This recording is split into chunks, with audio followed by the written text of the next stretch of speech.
시편 37편의 말씀을 한 절씩 교독으로 봉독하도록 하겠습니다. 제가 먼저 읽겠습니다. 악을 행하는 자들 때문에 불평하지 말며 불의를 행하는 자들을 시기하지 말지어다.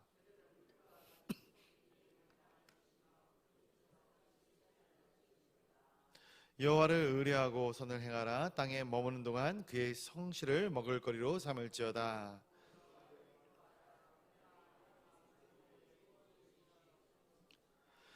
내 길을 여호와께 맡기라. 그를 의지하면 그가 이루시고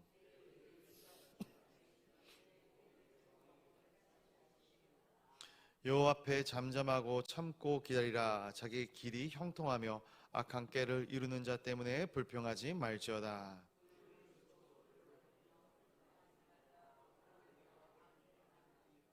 진실로 악을 행하는 자들은 끊어질 것이나 여호와를 소망하는 자들은 땅을 차지하리로다.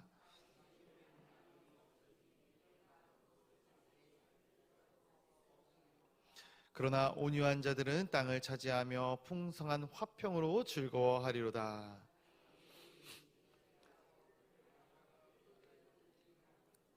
그러나 주께서 그를 비우시리니 그의 날이 다가옴을 보심이로다.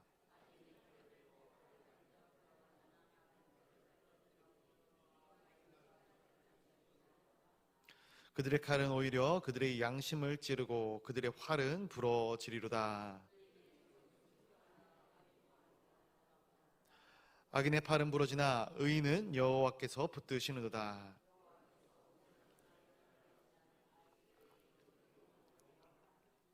그들은 환난 때에 부끄러움을 당하지 아니하며 기근의 날에도 풍족할 것이나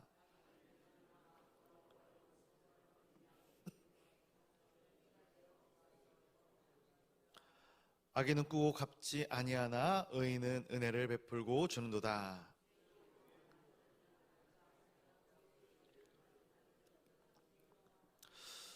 여호와께서 사람의 걸음을 정하시고 그의 길을 기뻐하시나니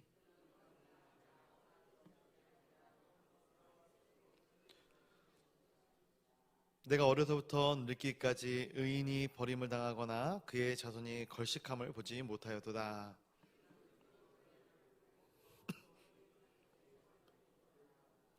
악에서 떠나 선을 행하라. 그리하면 영원히 살리니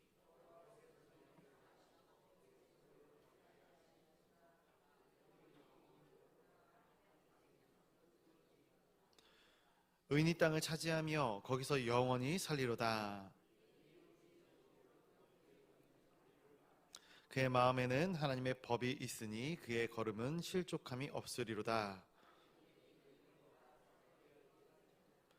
여호와는 그를 악인의 손에 버려두지 아니하시고 재판 때에도 정죄하지 아니하시리로다.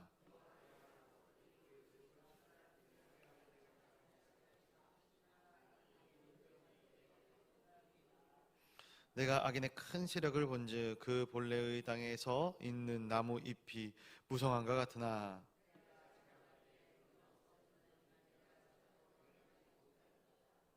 온전한 사람을 살피고 정직한 자를 볼지어다. 모든 화평한 자의 미래는 평안이로다.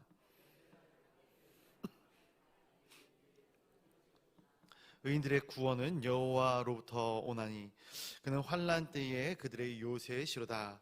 여호와께서 그들을 도와 건지시되 악인들에게서 건져 구원하심은 그를 의지한 까닭이로다. 아멘. 아멘.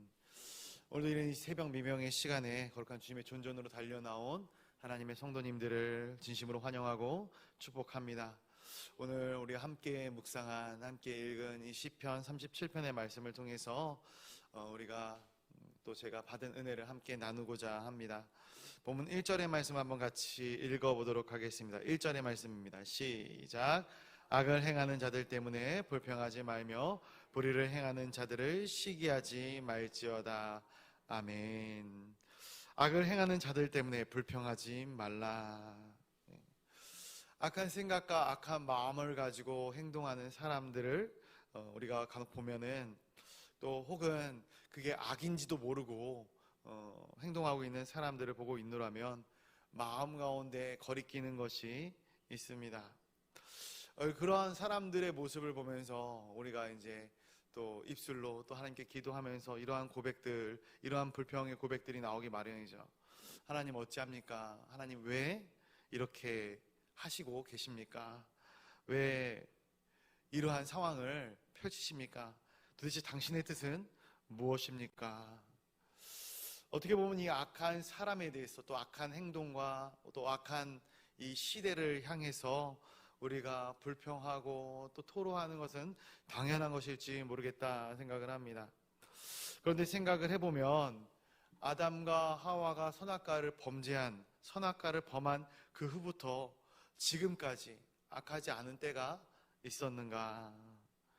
죄라는 것은 너무나도 전염성이 강하고 번식력이 강하여서 어떻게 보면 이 아담이 선악과를 범한 이후부터 그 다음에 가인이 살인을 하고 인류는 돌이킬 수 없는 범죄의 길로 더 접어서게 되는 거죠. 오직하면은 하나님께서 이 인간을 보시면서 인간을 지은 것을 후회하셨다라고 말씀하시겠습니까? 노아의 홍수 시대에 와서는 인간의 범죄를 더 이상 두고 볼 수 없으셔서 하나님께서 물로 인간을 심판하시죠. 롯은 소돔과 고모라가 불로 심판을 당할 때에 그 죄악된 도시로부터 구사일생으로 살아난 사람입니다. 그런 롯이 또 한순간 죄로 돌이키는 모습을 우리가 말씀을 통해 바라보면서 이 땅 가운데 과연 선한 때가 있었는가 생각을 해보게 되는 것이죠. 지금도 마찬가지인 것 같습니다. 우리 때는 다른가? 아니죠. 우리도 끊임없이 죄악된 세상 가운데 살아가고 있습니다. 그래서 우리가 이때를 살아가면서, 이때를 분별하면서 항상 생각해야 되는 것이 악하지 않은 때가 없었음을 기억해야 된다라는 것이죠. 그것을 우리가 안다면, 그것에 대한 이 지혜가 있다면 우리는 이 악한 때에 대한 그릇된 환상을 갖지 않을 수 있는 거예요. 사람에 대한 환상을 갖지 않을 수 있는 거예요. 우리가 아무리 선한 마음을 가지고 선한 방향으로 살려고 해도 악한 사람들의 틈바구니에 끼어서 무슨 능력으로 살아갈 수 있겠습니까? 어떻게 이 악한 때를 우리가 지혜롭게 살아갈 것인가, 그것에 대한 말씀을 오늘 이 다윗의 시편인 시편 37편에서 이야기해주고 있는 것입니다. 그렇다면 이 다윗의 때, 이 시편 37편을 썼던 이 다윗의 때에는 과연 선이 팽배했겠는가? 전쟁의 나날들이었고 이 다윗 역시 악한 자들의 틈바구니에서 살아남아야 했습니다. 다윗의 행한 일들 중에 좀 유명하게 우리가 많이 잘 알고 있는 일이 골리앗을 쓰러뜨린 일이죠. 그런데 이 골리앗을 쓰러뜨린 일로 인해서 다윗은 사울로부터 쫓기는 인생을, 도망자의 삶을 살게 되는 것 아십니까? 다윗이 왕이 되었을 때 악의 고리가 끊어졌는가? 아니죠. 다윗 자체도 죄인의 길로 들어서게 되는 모습을 순간순간 발견하게 되고요. 그리고 다윗이 왕이 되고 나서도 끊임없이 약한 세상 속에서 악한 자들에게 들려 곤고함을 당하고 있다라는 고백을 수도 없이 다윗이 고백하게 되는 것이죠. 배신당하고 또 아들로부터 반역당하고. 그런데 이 다윗이 오늘 이 시편 37편을 통해서 어떻게 이 악한 때에서 승리할 수 있는가, 마음을 다잡을 수 있고 이 악한 때를 바라보지 아니하고 오직 하나님만을 바라볼 수 있는가를 우리가 다윗의 시편을 통해서 알 수 있는 것 같습니다. 5가지 정도로 알아볼 텐데요, 우리 1절 말씀 한번 같이 읽어보도록 하겠습니다. 다시 한번 1절 다시 한번 보겠습니다. 시작. 불평하지 말며 불의를 행하는 자들을 시기하지 말지어다. 아멘. 첫 번째로 이 다윗이 얘기합니다. 악행하는 자들로 인하여서 불평하고 시기하지 말아라 라는 것이죠. 악을 행하는 사람은 우리 주변에 널려 있습니다.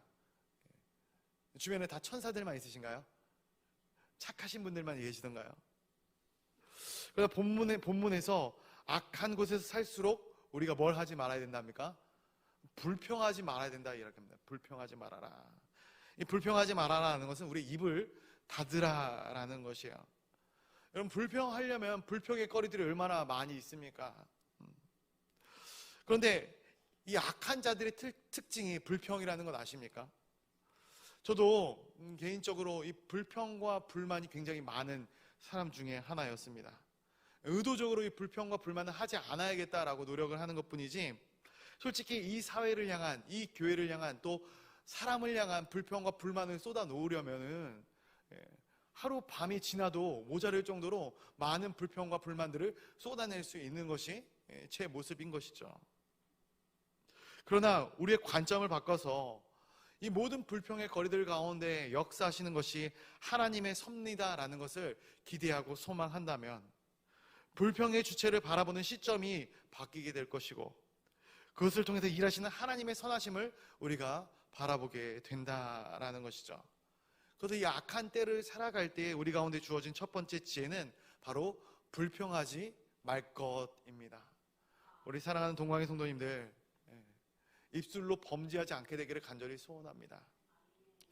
이어지는 3절 말씀을 한번 또 같이 보도록 하겠습니다. 이어지는 3절입니다. 시작. 여호와를 의뢰하고 선을 행하라. 땅에 머무는 동안 그의 성실을 먹을거리로 삼을지어다. 아멘. 자, 두 번째, 의를 행하되 하나님 안에서 의를 행하라라는 거예요. 선을 행하라. 여기서 굉장히 중요한 단어가 있어요. 어떤 단어죠? 하나님 안에서라는 거예요. 하나님 안에서. 여러분, 하나님 없어도 선하게 사는 사람들, 의롭게 사는 사람들 많이 있습니다. 저 사람은 법 없이도 살겠다라는 사람들도 꽤 있어요. 하나님이 없어도 도덕적이고 윤리적인 사람들이 있습니다. 그러나 오늘 본문 말씀은 여호와 안에서, 하나님 안에서 하나님을 의지하며 선을 행하라라는 것입니다. 사랑하는 성도 여러분, 우리의 삶은, 우리의 신앙은 도덕적인 삶, 윤리적인 삶이 아닙니다. 그 이상의 삶을 우리가 추구하고 나가야 되는 거예요. 솔직히 말하면 윤리적인 삶이나 도덕적인 삶은 체면에 의거하죠. 사람들이 있는 앞에서는 얼마든지 도덕적이고 윤리적인 척할 수 있어요. 그래서 사람들 없는 앞에서 그것이 다 깨지는 모습들을 많이 보게 되는 것이죠. 윤리적이다, 도덕적이다. 그래서 이러한 것들을 기준하는 것은 사람이 기준합니다. 하나님의 형상을 닮은 우리가 우리 마음 가운데 양심이라는 것이 있기 때문에, 하나님의 속성이 조금이나마 남아 있기 때문에 이 도덕이라든지 윤리를 만들어낼 수 있는 것이죠. 그러나 우리가 하나님을 의지하고 하나님을 의탁하는 것, 신뢰하는 것은 인간의 기준을 넘어선 하나님의 기준으로 사는 것인 줄로 믿습니다. 그래서 우리가 선을 행할 때 있어서, 특별히 하나님을 믿는 사람들이 하나님의 뜻에 따라서 선을 행함에 있어서 그것은 자기 의로움에 기초하지 않는다라는 사실을 우리가 기억해야 합니다. 그래서 믿는 사람들이 행하는 선한 삶은 무엇이냐면은 나를 드러내지 않는 삶, 여호와 안에서 여호와를 의뢰함으로 성실히 살아가는 것, 이것은 인간의 열정과는 다른, 차원이 다른 하나님의 열정으로 사는 것을 이야기하는 것이죠. 그래서 성경에서는 인간적인 선함을 성경적인 선함이다 라고 이야기하지 않습니다. 다른 측면으로 바라보고 있는 것이죠. 나를 드러내지 않고 대가를 바라지 않고 이 땅의 기준들이 이미 초월한 놀라운 초월성이 하나님을 의뢰하는, 하나님을 의지하는 선함에 담겨져 있는 것이죠. 그래서 오늘 본문 가운데 이 두 번째 비결은 무엇인가? 우리가 이 땅 가운데 살아가면서 단순히 착하게 살아라, 선한 삶을 살아라, 이것이 아니라 믿음 가운데, 하나님을 의지하는 가운데 선을 행하라 라는 것이에요. 우리가 믿음 없이 선을 행하면은 나중 가면 서운합니다. 서운해요. 우리가 이렇게 일을 했는데, 이렇게 선한 일들을 했는데 남이 알아주지 못했다라는 것이죠. 남이 알아주는 것이 무엇이 중요합니까? 하나님 보시기에 그냥 오르면 되는 거지. 나중에 참 섭섭한 것이 많아요. 그래서 제가 일본 선교를 갔을 때 선교사님이 섭섭마귀를 조심해라 이런 얘기를 하셨거든요. 섭섭마귀. 일을 하는데, 사역을 하는데 섭섭한 거예요. 왜 섭섭합니까? 사람들이 몰라줘서 섭섭한 거죠. 사람들이 알아주지 않기 때문에 섭섭한 거예요. 사역을 하면서 이런 섭섭마귀에 들린 사람들을 많이 봅니다. 목사님이 알아주지 않아서 섭섭하다라는 거예요. 나 교회 떠나겠다라는 거예요. 누구의 눈을 의식하고 있는 거야? 사람들의 눈을 의식하고 있는 것이죠. 하나님을 의지하십시오. 모든 일에 여호와를 의뢰하고 행하시기를 간절히 소원합니다. 또 이어지는 4절 말씀, 세 번째인데요. 4절 말씀 한번 같이 보도록 하겠습니다. 4절입니다. 시작. 또 여호와를 기뻐하라. 그가 내 마음의 소원을 내게 이루어 주시리로다. 아멘. 세 번째 비결은 뭔가? 여호와를 기뻐하라 라는 거예요. 하나님을 먼저 기뻐하라. 근데 우리 가운데 기뻐할 일이 있는데 기뻐하지 못할 사람이 어디 있겠습니까? 기뻐할 일들이 찾아오면 누구나 다 기뻐하는 것이죠. 불신자들도 너무나도 기뻐하는 거예요. 그럼 무슨 말씀인가? 우리는 의지적으로 먼저 하나님을 기뻐하기로 작정된 사람들이다라는 거예요. 하나님을 기뻐하라. 느헤미야 8장 10절 말씀을 보니까 하반절에 이런 기록이 있어요. 여호와로 인하여 기뻐하는 것이 너희의 힘이니라. 아멘. 하나님을 기뻐하는 것이 우리의 힘이다 말씀하고 있는 거예요. 우리의 힘은 어디로부터 나오는가? 솔직히 말씀을 드리면 나를 기뻐하는 것으로부터 나오지 않습니까? 내가 더 잘해야 기쁜 거예요. 내가 더 잘 나가야 기쁜 거예요. 다른 사람보다 내가 더 잘 돼야 기쁜 것이죠. 그러나 믿음의 사람들은 먼저 하나님을 기뻐하는 사람들이기 때문에 기뻐할 수 없는 상황과 조건들 속에서도 기뻐할 수 있는 사람들이다라는 거예요. 저는 우리 이 새벽에 자리에 모이는 사랑하는 성도님들이 기뻐하기를 작정하고 하나님을 날마다 기쁨으로 영접할 수 있게 되기를 간절히 소원합니다. 그때 우리가 작정할 때 하나님께서는 부어주시는 거예요. 이 세상에서 우리가 감당할 수 없는 기쁨과 감사의 것들을 부어주시는 것이죠. 그래서 믿음의 사람들이 이제 하반절에도 보면 나오지만 베푸는 사람들이 되는 것이죠. 그 은혜를 나누는 사람들이 되는 거예요. 내가 채워지지 않았는데, 내가 은혜에 충만하지 않은데 누구에게 가서 무엇을 나누겠습니까? 나눌 수 없는 거예요. 가식적인 거죠. 가식적인 거. 믿음의 사람들이요, 베풀고 나누는 것을 즐거워하시기를 간절히 소원합니다. 오늘 하나님께서 우리가 이 악한 때를 살아나가면서 이 악한 때를 이겨나가는 방법으로 불평하고 시기하지 말아라, 하나님을 의뢰하고 선을 행하고 성실하라, 그리고 하나님을 기뻐하라, 이 세 가지 말씀하시는데요, 두 가지가 남았습니다. 우리가 악한 세상을 살아가면서 세상의 메인 존재가 아니라 하나님 안에 거하는 자들이 될 때 하나님께서는 우리 안에 놀라운 자유케 하심을 우리에게 경험하게 하시는 줄로 믿습니다. 이게 하나님의 명령이고 또 하나님의 지혜입니다. 5절 말씀 또 한번 같이 읽어보도록 하겠습니다. 5절입니다. 시작. 내 길을 여호와께 맡기라. 그를 의지하면 그가 이루시고. 아멘. 네 번째는 뭡니까? 하나님께 맡겨라 라는 거예요. 맡겨라. 그런데 여기서 우리가 맡기라는 것의 의미를 정확하게 기억해야 될 필요가 있습니다. 잘 맡겨야 좋은 신앙이 되는데, 주님께서는 뭐라고 말씀하시냐면은 수고하고 무거운 짐진 자들아 다 내게로 오라 말씀하시죠. 왜 우리가 하나님께로 가야 되는가? 우리의 수고하고 무거운 짐들을 다 맡기기 위해서 하나님께 가야 되는 것이죠. 그래서 수많은 무리들이, 수많은 제자들이 하나님께로, 예수 그리스도 앞으로 나옵니다. 자신들의 무거운 짐을 다 주님께 내려놓고 맡기는 것이죠. 그런데 주님이 그때 짐을 대신 져주시거든요. 턴데 더 나아가서는 예수님이 이러한 말씀을 또 하셔요. 이 땅을 떠나시기 전에 제자들에게 하늘과 땅의 모든 권세를 너희들에게 맡겼다라는 거예요. 자, 우리의 짐을 주님께 맡겼는데 주님께서 우리에게 뭘 주셔요? 하늘과 땅의 모든 권세를 주셨다. 그러면 하늘과 땅의 모든 권세를 우리에게 주셨기 때문에 이 땅의 제자들이, 예수 그리스도의 제자들이 이 땅 가운데 살아가면서 호의호식하면서 부족함 없이 살았는가? 아니죠. 그들은 고난의 길을 걸어갔어요.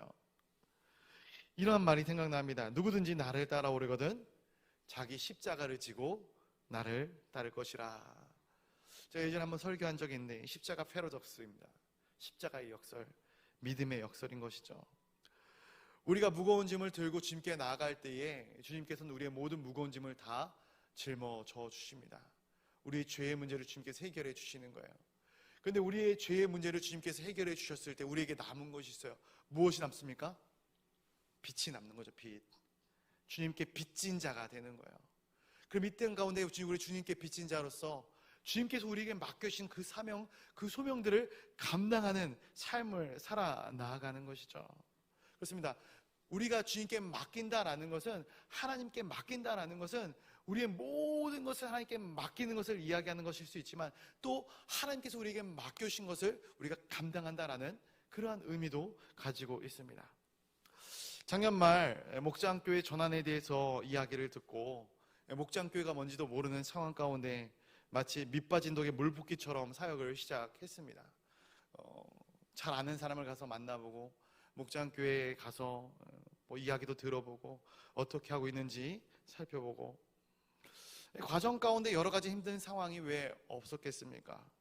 그림 한 장 없는 데서 TF팀이, 사역자들이 모여서 수시간 회의하면서 이것을 무한 반복으로 지금까지 진행하고 있습니다. 간혹 이런 생각을 해요. 이 많은 회의의 시간 동안에 왜 이러고 있는 것인가? 왜 이러고 있을까요? 왜 그러고 있을까요? 하나님의 부르심이 거기에 있다면, 저는 그렇게 생각합니다.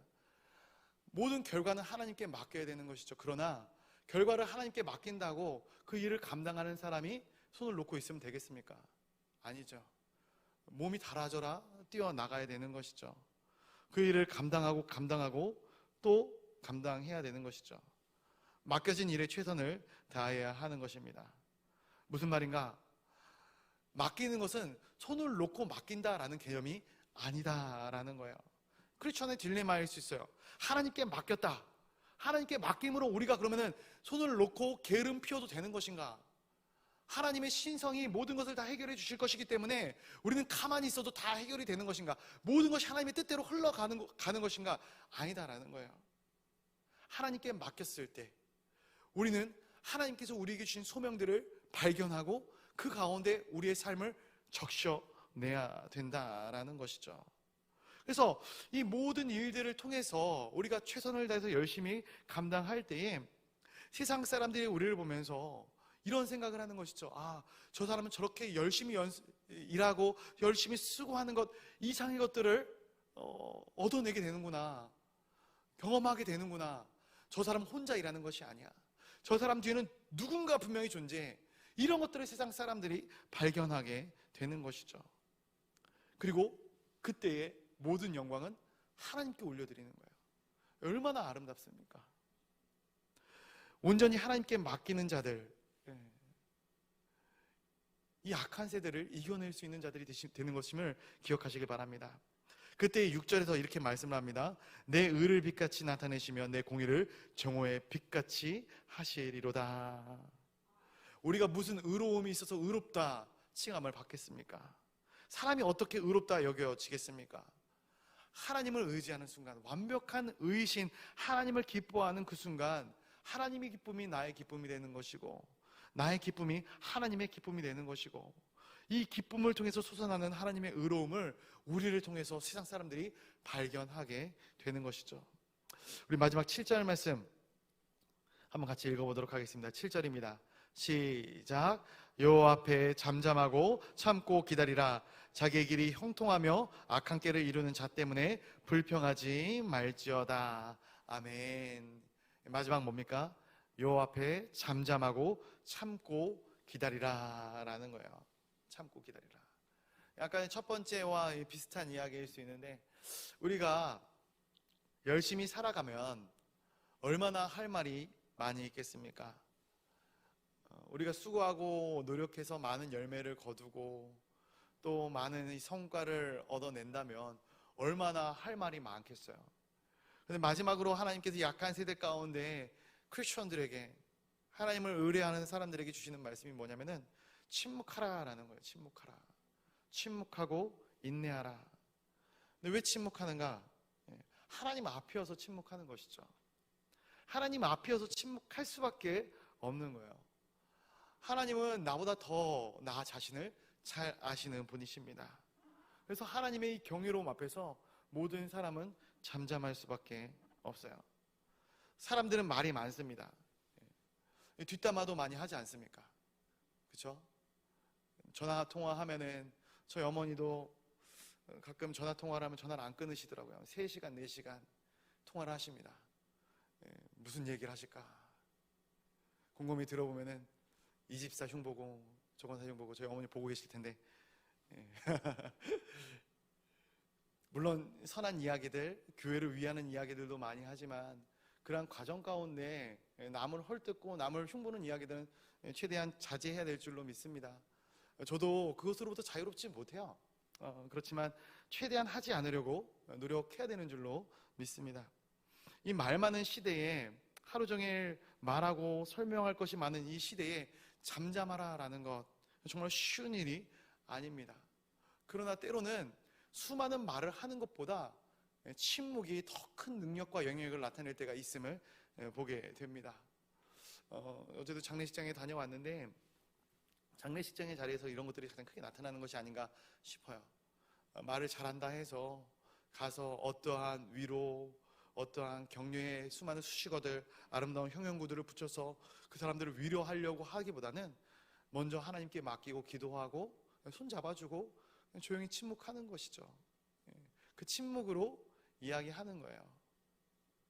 내가 당신의 슬픔을 다 이해할 수 없지만 하나님께서는 당신의 슬픔을 아시고 계시기 때문에 내가 말하는 것이 아니라 하나님의 위로를 구합니다. 마음으로 기도하는 것이죠. 그리고 말씀하시죠. 37편 9절의 말씀 제가 읽어드리겠습니다. 진실로 악을 행하는 자들은 끊어질 것이나 여호와를 소망하는 자들은 땅을 차지하리라. 여호와를 소망하는 자들이 땅을 차지한다 얘기합니다. 10절부터 11절 말씀에 보니까 잠시 후에는 악인이 없어지리니 내가 그곳을 자세히 살피지라도 없으리로다. 그러나 온유한 자들은 땅을 차지하며 풍성한 화평으로 즐거워하리로다. 아멘. 말씀을 묵상하면서 이 9절부터 11절의 말씀을 좀 묵상하면서 이런 생각을 해봐요.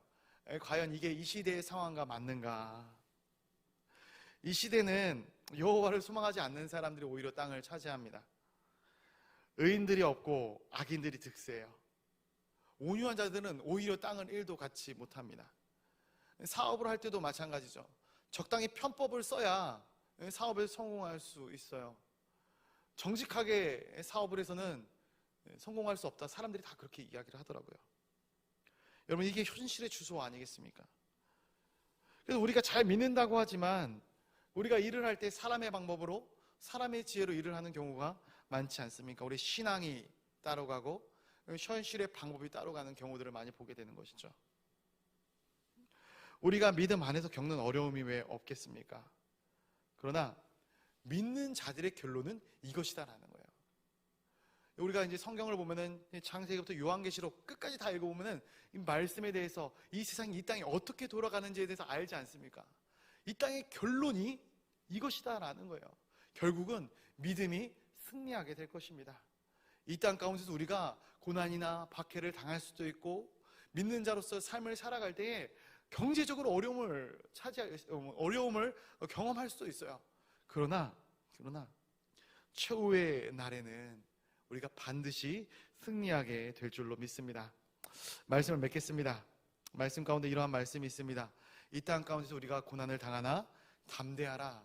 왜 담대하라 말씀하십니까? 우리가 세상을 이겼기 때문이다 라는 것이죠. 여러분, 우리가 이 말씀을 기억한다면 우리의 삶에 대한 해석이 달라지게 되는 것이에요. 마지막 이 악한 때에 휘둘려서 최후 승리자의 자리를 놓치는 그런 미련한 자의 자리에 우리가 앉지 않기를 간절히 소원합니다. 대저 의인의 길은 여호와께서 인정하신다 말씀하셨습니다. 사람으로부터 인정받으려 하지 마시고 하나님으로부터 인정받는 성도님들이 되시기를 간절히 소원합니다.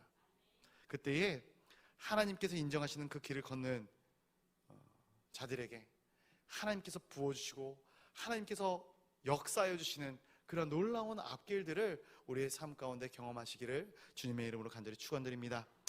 기도하겠습니다. 우리 시간 같이 기도할 때에 나라와 민족을 위해 기도해 주시고요, 또 특별히 교회를 위해 기도하도록 하겠습니다. 이제 내일부터 모레까지 청년 일부 수련회가 있습니다. 우리 다음 세대 새벽 이슬과도 같은 이 아름다운 청년들이 하나님의 거룩한 존전에 모여서 단순히 먹고 마시고 즐기는 것이 아니라 그들의 삶 가운데 지울 수 없는 놀라운 은혜의 경험들을 하고 아름답게 세워져 나갈 수 있도록 인도하여 달라고 기도 부탁드리겠습니다. 또 특별히 우리 목장교회를 위해 같이 기도해 주시면 감사하겠습니다. 목장교회 전환을 위하여서 우리가 또 우리 목자들이 또 성도들이 한 마음과 한 뜻이 되어 기도하고 나아가고 있는데, 하나님이 이 일들을 통하여서 하나님의 선하심이 드러나게 하시고 동강교회의 아름다운 이 소그룹들이 살아나 정말로 모이기에 힘쓰고 하나 되기에 힘쓰고 초대교회의 모습을 회복하기에 힘쓰는, 그래서 이 땅 가운데 하나님의 산 소망이 되는 아름다운 동강교회가 되어지게 하여 달라고 마음을 다하여 기도해 주시면 감사하겠습니다. 이제 목사님 오늘 한국으로 돌아오십니다. 목사님 미국에서 또 다음 하반기 사역과 내년도의 사역을 위하여 눈물을 뿌리며 기도하였을 것인데, 그 모든 사역들이 잘 정리되어질 수 있도록 우리 목사님에게 지혜와 명철을 더하여 주셔서 하나님의 선하신 뜻 가운데 모든 것들이 진행되어질 수 있도록 인도하여 달라고 우리 담임 목사님을 위하여 같이 기도해 주시면 감사하겠습니다. 우리 환우들을 위하여 기도하도록 할 때에 우리 수술 가운데 또 시술 가운데 앞두고 있는 우리 성도들을 위해서 기도해 주시고, 입원 가운데 또 마음의 질병 가운데 있는 성도들을 위해서 기도해 주시면 감사하겠습니다. 우리 개인의 기도의 제목들을 위하여서, 선교사님을 위하여서 다 같이 기도하실 때에 우리 기도의 자리가 틀려지면 우리의 마음도 틀려지는 줄 믿습니다. 더 간절히 기도하기를 원하시는 분들은 강대상 앞으로 달려나와 기도해 주시기를 원합니다. 우리 이 시간 주여 한번 부르짖고 같이 기도해